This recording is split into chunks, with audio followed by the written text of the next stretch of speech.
आज हम बात करेंगे राहु और बुध की युति के बारे में, जिसे ज्यादातर लोग अच्छा नहीं मानते हैं।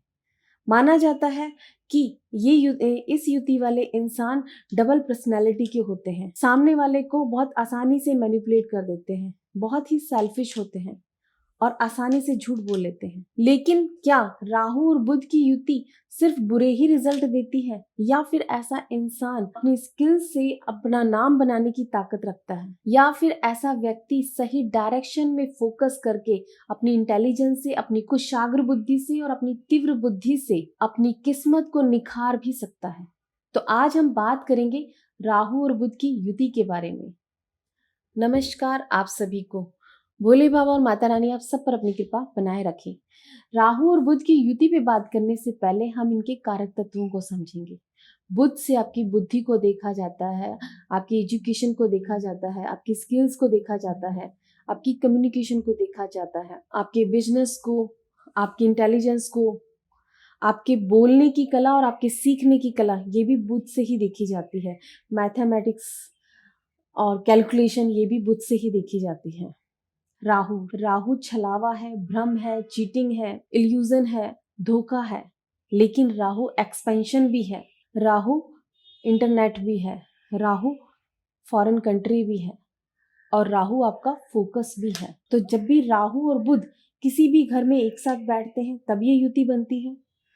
जब राहु और बुध एक दूसरे के ट्राइन में होते हैं तब ये युति बनती है, या फिर राहु के आगे बुध या बुध के आगे राहु होता है तब ये युति बनती है। तो सबसे पहले हम बात करेंगे राहु और बुध की युति के पॉजिटिव साइड के बारे में, कि जब भी किसी जातक की कुंडली में राहु और बुध पॉजिटिव रिजल्ट देता है तो उसका जातक के जीवन पर क्या प्रभाव पड़ता है। ऐसे जातक की एजुकेशन में कोई रुकावट नहीं आती है, वो अपनी पढ़ाई पूरी करता ही है, क्योंकि उसका बुध बुद्धि के रूप में और उसका राहु फोकस के रूप में उसे सपोर्ट करता है। ऐसे व्यक्ति के माइंड में आइडियाज बहुत जल्दी आते हैं, वो बहुत ही क्रिएटिव माइंड का होता है। ऐसा व्यक्ति बिजनेस में भी अपने बोलने की कला और अपने सीखने की कला पर फोकस करके बिजनेस में अपना नाम बना ही लेता है। और अगर वो अपने बिजनेस को ऑनलाइन करता है या अपने बिजनेस में कंप्यूटर या इंटरनेट को लाता है तो उससे प्रॉफिट बड़े रूप में मिलता है और उसका बिजनेस भी आगे बढ़ता है। बुध से कैलकुलेशन को देखा जाता है तो बुध और राहु की युति वाला इंसान बहुत ही कैलकुलेटेड होता है। उसको पता होता है कि मुझे कहाँ इन्वेस्ट करने से प्रॉफिट होगा, किस बिजनेस में इन्वेस्ट करने से मुझे ग्रोथ मिलेगी। ये राहु और बुध की युति वाला बहुत अच्छे से जानता है। राहु और बुध की युति वाला इंसान सेल्स में बहुत अच्छी पकड़ बना सकता है। ऐसा व्यक्ति बैंकिंग में या फिर सीए की लाइन में भी अपना करियर बहुत अच्छे से बना सकता है, क्योंकि ये भी बुध और राहु से ही देखी जाती है। और आज हम जिस व्यक्ति के चार्ट के बारे में बात करेंगे, उनके बोलने की कला से उन्हें वो मुकाम हासिल करवा दिया जिसके लिए एक आम इंसान सिर्फ सपने ही देख सकता है, और वो है प्राण। आप देखिए कि वो हमेशा विलन की भूमिका ही निभाते थे और उनकी फीस एक हीरो से भी ज्यादा होती थी।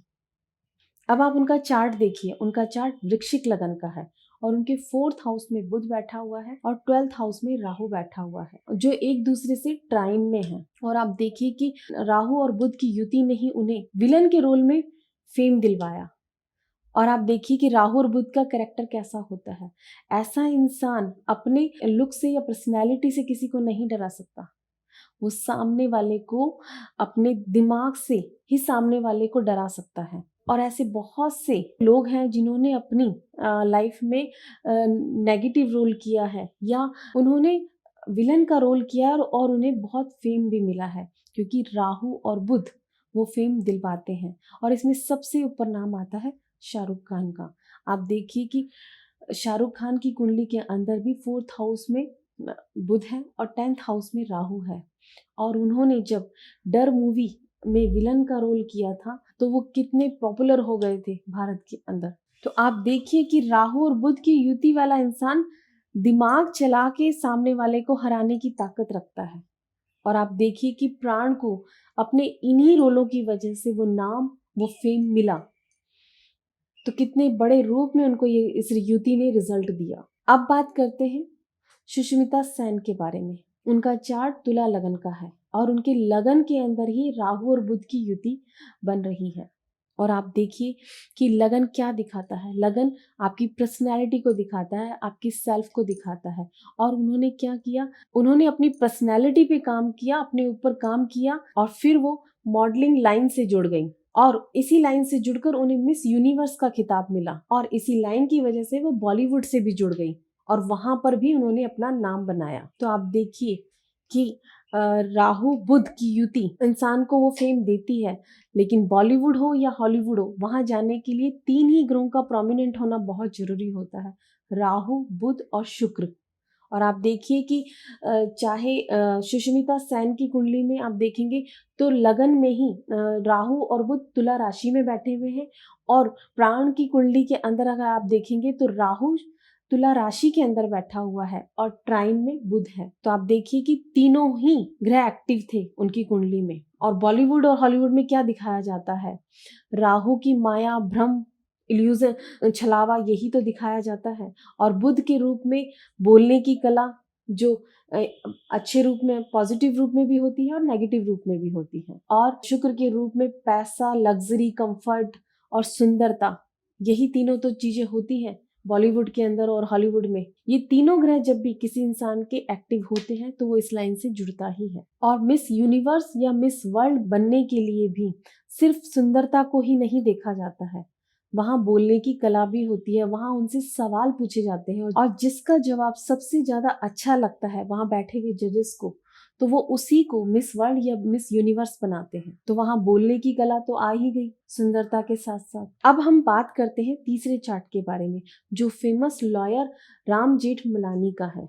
अब आप उनका चार्ट देखिए, उनका चार्ट मकर लगन का है और उनके 8th हाउस के अंदर राहु बैठा हुआ है और 9th हाउस में बुध बैठा हुआ है। और बुध और राहु की युति वाले इंसान के लिए कहा जाता है वो कि सामने वाले को मैनिपुलेट आसानी से कर लेता है, और ये सच बात है। और एक लॉयर ही होता है जो अपनी बात को घुमा फिराकर सही तरीके से एक जज के सामने भी रख पाता है और अपने क्लाइंट को भी बताता है। तो आप ये जो राहु और बुध की युति की कला होती है, ये एक लॉयर में बहुत अच्छे से होती है और एक लॉयर के लिए बहुत जरूरी भी होती है, क्योंकि उसे अपनी बात रखना आना चाहिए, तभी वो अपना केस जीत भी सकता है। तो ये तो हमने बात करी राहु और बुध की पॉजिटिव साइड के बारे में। अब हम बात करेंगे राहु और बुध की नेगेटिव साइड के बारे में कि जब भी किसी जातक की कुंडली के अंदर राहु और बुध की युति नेगेटिव रिजल्ट देती है तो उसका जातक के जीवन पर क्या प्रभाव पड़ता है। ऐसे जातक की पढ़ाई में रुकावट आती ही है, क्योंकि उसका बुध बुद्धि के रूप में उसको सपोर्ट ही नहीं करता है। क्योंकि अगर आप देखोगे तो बुध और राहु मिलकर खराब बृहस्पति को बनाते हैं और जब बृहस्पति खराब होता है तब भी इंसान को ज्ञान नहीं मिलता है। और कहीं ना कहीं राहु भ्रम के रूप में या छलावा के रूप में रुकावट डालता ही है। ऐसे बच्चों को कुछ भी याद नहीं होता है, वो जो भी याद करते हैं 5 मिनट बाद भूल ही जाते हैं। और ऐसे बच्चे मैथ में या कैलकुलेशन में भी वीक होते हैं। आप जितनी मर्जी अच्छी ट्यूशन लगवा लो या फिर उन्हें अच्छी प्रैक्टिस करवा लो, वो कुछ टाइम बाद भूल ही जाते हैं। और आपने ऐसे बच्चों को अपने आसपास जरूर देखा होगा। राहु और बुध की युति वाला इंसान सेल्फिश होता है और वो सबसे पहले अपने बारे में सोचता है, ये आदत होती है उनके अंदर। अगर ऐसे व्यक्ति की बुद्धि को सही डायरेक्शन नहीं मिलती है तो वही काबिलियत परेशानी में बदलकर उसके सामने खड़ी हो जाती है। राहु और बुध की युति वाला इंसान अपने चंचल स्वभाव की वजह से बदनामी या धोखे का शिकार तक भी हो जाता है या उसे ऐसी सिचुएशंस फेस करनी पड़ती हैं। आपने ऐसे बच्चों को देखा होगा जो दूसरों की बातों में आकर एडिक्शन के शिकार हो जाते हैं और बाद में वही एडिक्शन उनकी बदनामी का कारण भी बन जाते हैं। और इसके साथ साथ राहु मटेरियलिस्टिक भी है, तो वो इंसान को पैसा कमाने की तरफ आकर्षित करता ही है, चाहे वो सही तरीका हो या फिर गलत तरीका हो। और अगर राहु और बुध नेगेटिव रिजल्ट दे रहे हैं तो ऐसा इंसान शॉर्टकट की तरफ ही जाएगा। जब भी राहु और बुध की युति खराब सिचुएशन में होती है तो इंसान को पागल खाने, जेल या फिर हॉस्पिटल तक के भी रास्ते दिखा देती है, क्योंकि जब राहु और बुध खराब होता है तो सबसे पहले इंसान की बुद्धि को खराब करता है। तो अगर आपकी भी कुंडली के अंदर राहु और बुध की युति है और आप ऐसी कुछ सिचुएशन देख रहे हो, तो मैं आपको कुछ जनरल रेमेडीज बता रही हूँ। अगर आप उन्हें करोगे तो आपको रिजल्ट जरूर मिलेगा। ऐसे इंसान को गंगा स्नान जरूर करना चाहिए, क्योंकि गंगा स्नान से राहु शांत होता है। ऐसे इंसान को अपने गले में चांदी की चैन जरूर पहननी चाहिए, क्योंकि चंद्रमा भी हेल्प करता है। और ऐसे इंसान को राहु और बुध को अच्छा करने के लिए सतनाजा पक्षियों को जरूर डालना चाहिए। आप ये जनरल रेमेडीज करेंगे तो आपको रिजल्ट जरूर मिलेगा। अगर इसके अलावा भी आपको कोई और दिक्कत आती है तो आप हमसे कंसल्ट कर सकते हैं। आपको हमारी कॉन्टैक्ट डिटेल डिस्क्रिप्शन बॉक्स में मिल जाएगी। नमस्कार आप सभी को। कृष्ण कृष्ण हरे हरे